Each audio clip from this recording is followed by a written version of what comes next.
রাশিয়ার সুদূর পূর্বাঞ্চলে অবস্থিত একটি আগ্নেয়গিরিতে ৫০০ বছরেরও বেশি সময় পর প্রথমবারের মতো অগ্ন্যুৎপাত হয়েছে।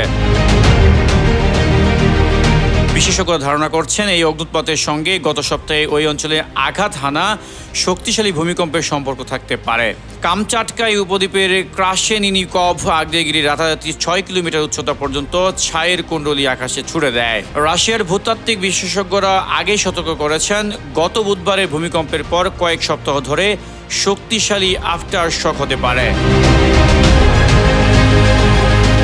এটি ছিল ইতিহাসের অন্যতম শক্তিশালী ভূমিকম্প, যার ফলে কয়েক মিলিয়ন মানুষকে নিরাপদ স্থানে সরিয়ে নেওয়া হয়েছিল।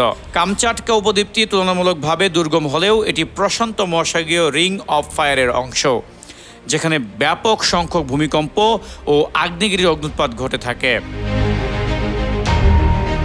একি আজাদ, নিউজ 21 ইন্টারন্যাশনাল ডেস্ক।